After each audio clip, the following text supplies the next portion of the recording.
Assalamualaikum warahmatullahi wabarakatuh.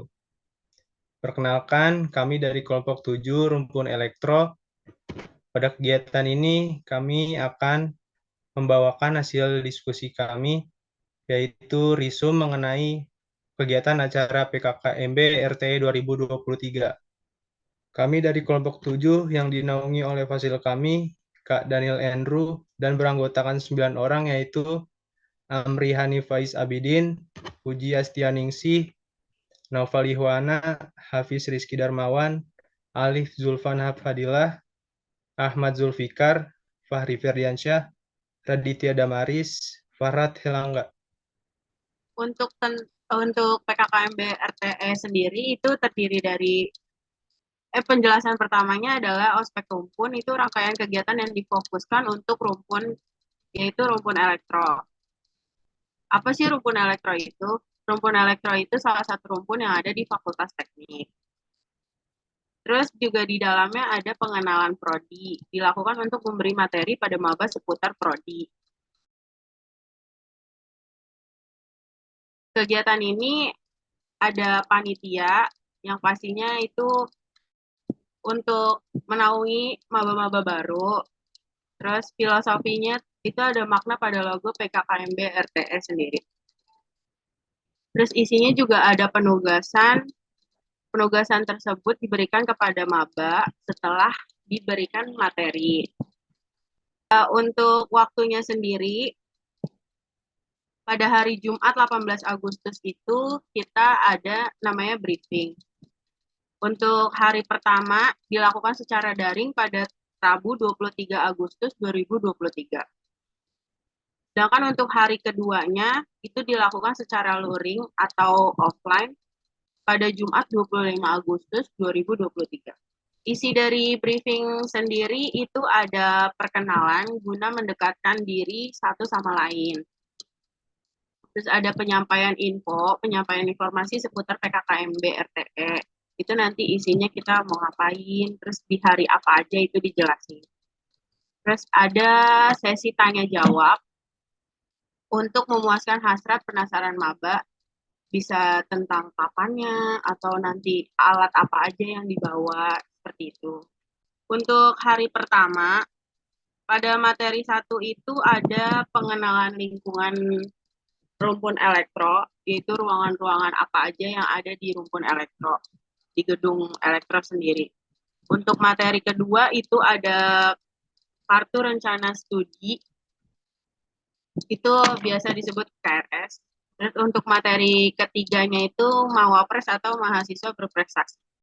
Kita lanjut ke materi 1, yaitu lingkungan kampus Rumpun Elektro. Yang di lantai 1 terdapat lab Mega Mekanik, kedua lab PLC atau Programmable Uji Kontrol, yang ketiga lab Gambar Teknik, keempat lab Mesin Listrik, yang kelima lab Instalasi Listrik. Lantai 2 terdapat 2 laboratorium yang biasa digunakan oleh Prodi TRO dan Elektronika, yaitu Lab Otomasi dan Industri dan Lab Internet of Things. Di lantai 3 terdapat 4 ruang kelas yang biasa digunakan mahasiswa rumpun elektro, dan di lantai 3 gedung L terdapat Lab 511 yang bisa juga digunakan anak BEM rapat dan pembelajaran online. Selanjutnya di lantai 4 terdapat lab mekatronika dan robotik, lab telekomunikasi, dan lab elektronika dasar, digital, dan audiovisual. Materi kedua ada kartu rencana studi atau KRS. Jadi, apa itu KRS? KRS merupakan rencana studi yang tujuannya untuk merencanakan mata kuliah yang akan diambil untuk 1 semester ke depan. KRS juga menjadi bukti seorang mahasiswa dapat dikatakan aktif kuliah di perguruan tinggi pada semester yang berjalan. Mengapa mahasiswa wajib mengisi KRS?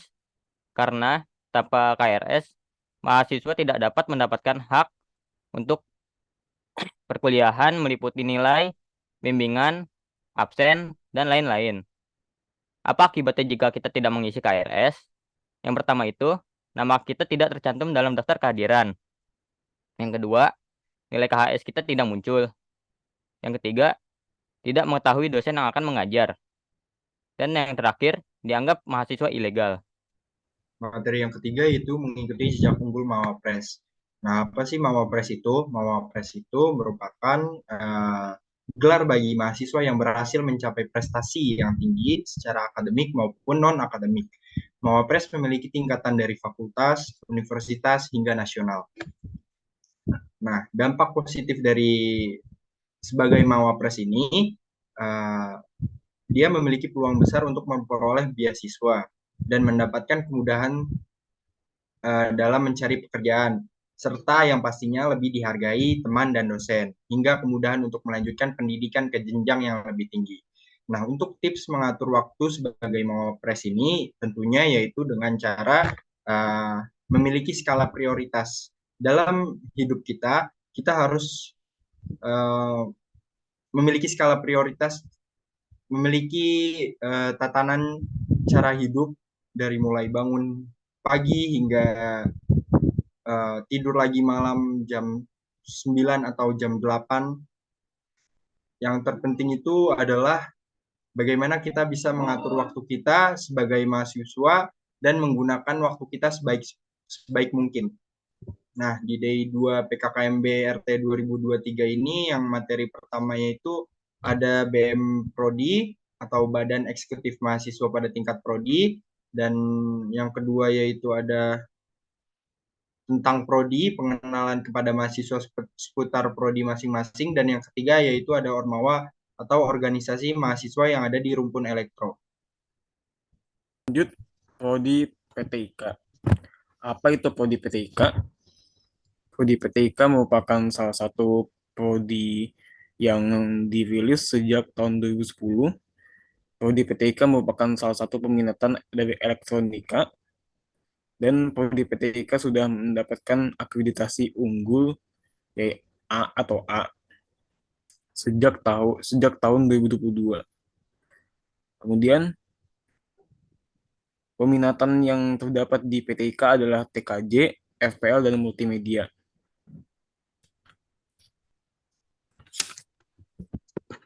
Prodi dan dosen.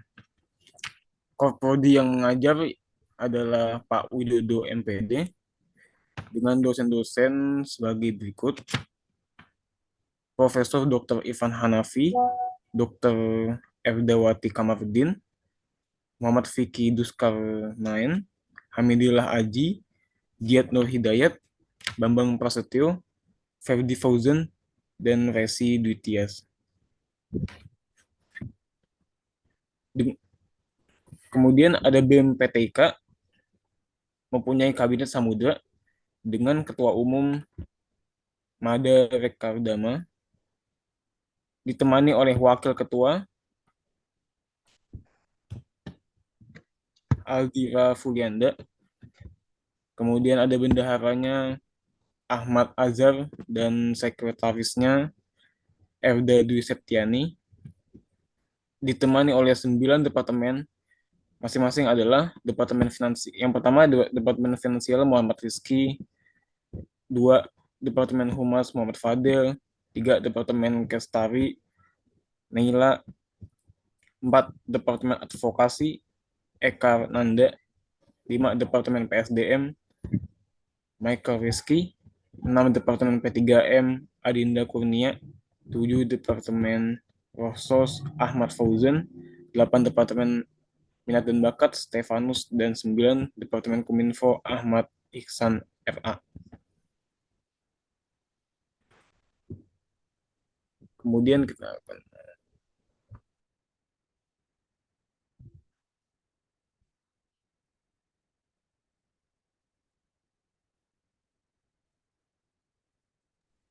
lanjut ke Prodi Sistem dan Teknologi Informasi. Sebelumnya saya sudah diperkenalkan oleh ketua kami, yaitu Fahri. Saya dari Prodi Sistem dan Teknologi Informasi. Materi yang dibawakan di hari kedua saat itu adalah mengenai BEM Prodi STI, yaitu BEM Badan Eksekutif Mahasiswa di tingkat Prodi, khususnya Prodi STI. Kabinet dari BEM PST ini mempunyai nama Kabinet Nararia Adibrata, yang artinya yang dimuliakan tingkah lakunya. Dan untuk BEM Prodi ST ini memiliki ketua umum, wakil ketua, terus dibarengi oleh sekretaris umum, bendahara, sekretaris bidang, terus ada departemen advokasi, departemen akademi dan prestasi, ada departemen PSDM, biro finansial, terus ada Kominfo dan departemen minat dan bakat. Kemarin BEM Prodi STI dijelaskan oleh ketua BEM itu sendiri, Bang Egan, terus juga ditemani oleh wakil Bang Egan yaitu Bang Gagas, dan juga ditemani oleh Bang Aditya selaku Kepala Departemen Minat dan Bakat, lalu juga ditemani oleh Sekretaris Umum yaitu Kak Nia Nur Hasanah. Mengenai BEM Prodi ini baru dibentuk pada 2021 dan baru jalan 2 tahun. BEM Prodi ini dibentuk untuk memenuhi akreditas Prodi STI. Lalu juga BEM Prodi ini memiliki fungsi yaitu penyalur aspirasi bagi mahasiswa di Prodi STI dan juga sebagai pembantu dosen. Untuk proker ada 4 proker, eh, satu proker di Biro Finansial, satu proker di Departemen Minat dan Bakat, satu proker di Departemen Kominfo, dan 2 proker di PSDM, jika saya tidak salah catat ya.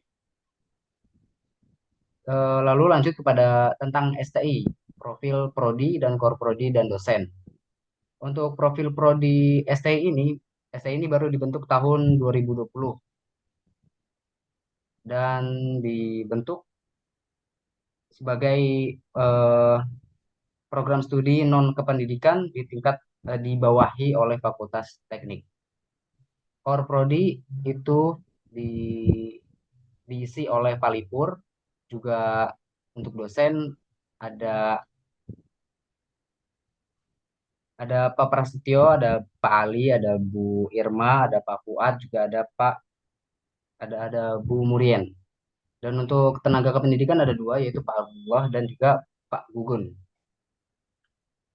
Lalu untuk prodi ST ini kemarin dijelaskan mengenai LMS, terus ada sesuatu tentang skripsi ya, profil profil lulusan buat skripsi, namun tidak terlalu jelas karena durasi saat itu.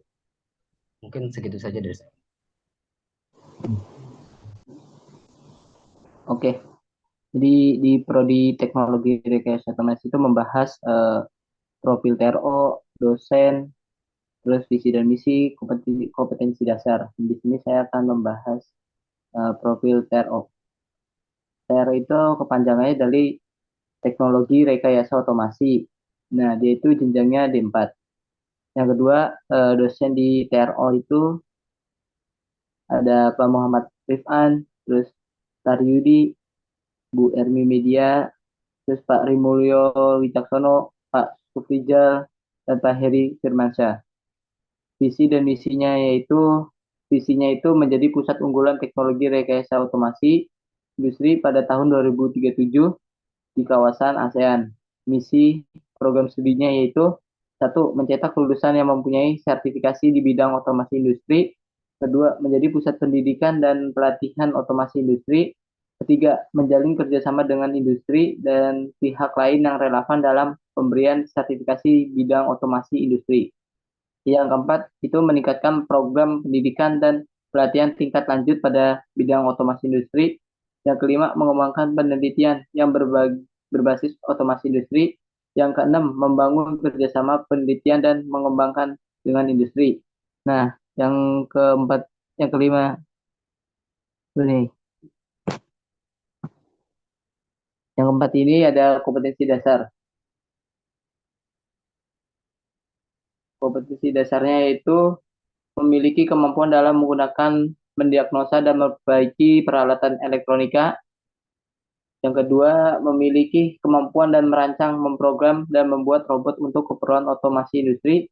Yang ketiga, memiliki kemampuan dalam memprogram, merawat, dan troubleshooting peralatan berbasis Microsoft Source, microcontroller, PLC, dan komputer dalam aplikasinya di dunia industri. Ketiga, memiliki kemampuan dalam memprogram, merawat, dan troubleshooting peralatan berbasis IoT.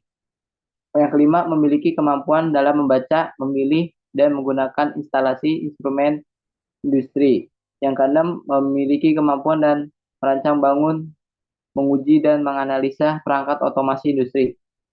Oke, sekian.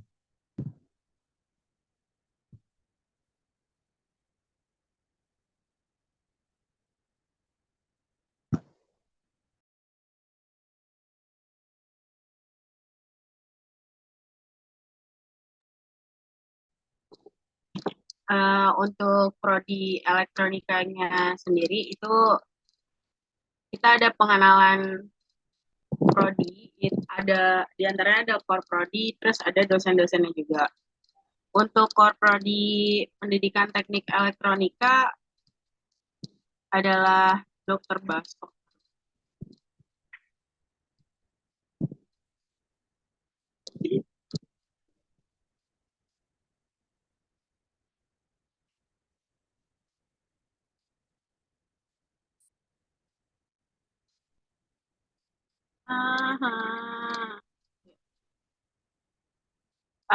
Untuk core prodinya dari pendidikan teknik elektronika itu Dr. Baso Marudani, STMT.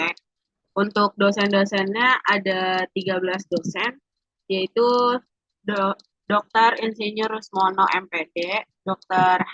HM Soekarjo MPD, DRS Yusuf Bintoro MT, DRS Pitoyo Yuliatmojo MT, Dr. Efri Sandi MT, Dr. Muhammad Yusro MPD MT, Dr. Wisnu Jatmiko MT, Dr. Arun Setiawati SPD MT, Dr. Aodah Diamah MN, Rafiuddin Syam STM Engineering PhD, Pina Oktaviani SPD MT, S. Tuningsih SE, Yusuf Shani SPD. Terus untuk BEM Elektronika sendiri itu ada Kabinet Cakra Abipraya, Ketua Umumnya Orlando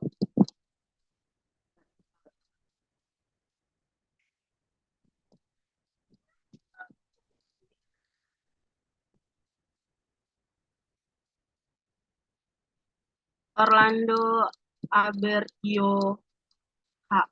Terus itu dia dari ini BEM Elektronika itu gabungan dari prodi elektronika sendiri dan teknologi rekayasa otomasi. Untuk wakil ketuanya itu Helmalia Fahira Jelita.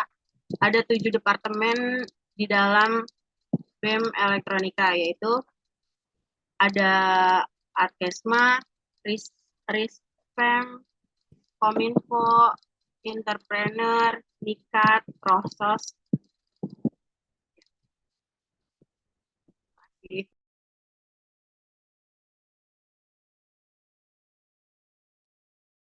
Oke, di prodi elektro ini memiliki kaprodi yaitu Pak Masu Subakti SPDMT dan beberapa dosen lainnya seperti Dr. Suwitno MPD, DRS Purwano Genuryono MT, DRS Radiasi Redsai Manatum MM, DR Daryanto MT, DRS Farid Wadidi MPD MM, DRS Irzan Zakir MPD, ada Mas Homat De Johar MSC, ada Muksin SPD MPD, ada Nur Hanifa Yuninda MT, DRS IR Pajiman MT, Ari Sunawar SPD MT, dan Imam Arif Roharjo SPD MT. Dan BMP Elektro ini memiliki ketua umum yang bernama memiliki ketua umum yang bernama Muhammad Fauzan Putra dan wakilnya yang bernama Dega Hidayat. Dan BMP Elektro ini memiliki 7 departemen seperti PSDM, Proses, Pendidikan, Penristek, Akesma, Kominfo, dan minat dan bakat.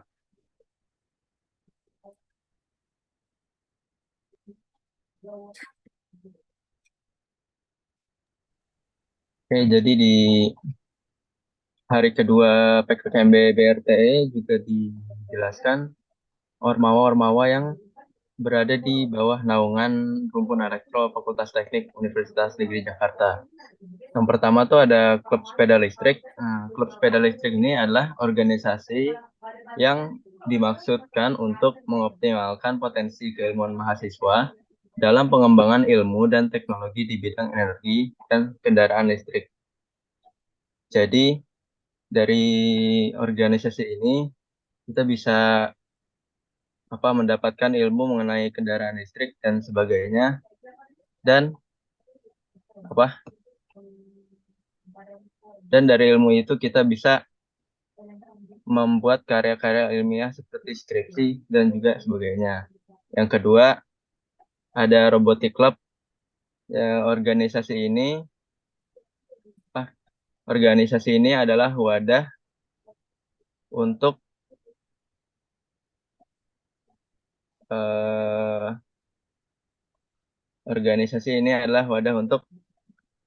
mengikuti perkembangan